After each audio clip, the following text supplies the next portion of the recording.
वालेकुम रहमतुल्लाह। आज नवंबर महीना का 24 तारीख, आज हम लोग अराफात के मैदान में मौजूद हैं।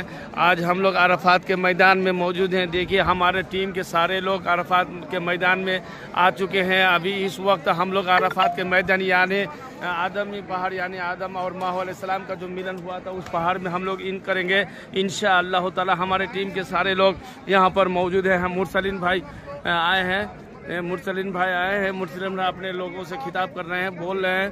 सारे लोग हमारे यहाँ पर मौजूद हैं। देखिए सारे लोग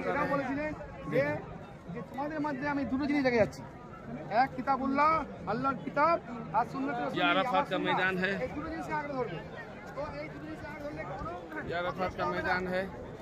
ठीक है, ये सारे के सारे अराफात के मैदान है। कल क़यामत के मैदान में यहीं पर हिसाब होगा। सारे लोगों का हिसाब ये होगा, अराफात ही में हिसाब होगा। ठीक है, इंशाअल्लाह ताला। जो लोग नहीं आए हैं वो लोग यहाँ पर आने की तमन्ना और ख्वाहिश रखें इंशाअल्लाह ताला। দুলা ভাই, আপনাকে কেমন লাগছে এখানে? খুব ভালো লাগছে। আমাদের সেবা পানি কেমন লাগছে? আমাদের খাওয়া পিবার সেবা পানি কোনো অসুবিধা? হোটেল থাকা কিরকম ব্যবস্থা? সুবিধা ভালো। আপনার সব ভালো লাগছে তো? কোনো অসুবিধা নাই খাওয়া থেকে? আলহামদুলিল্লাহ, ঠিক আছে। আল্লাহ তাবারক তাআলা সবাইকে কবুল করুক।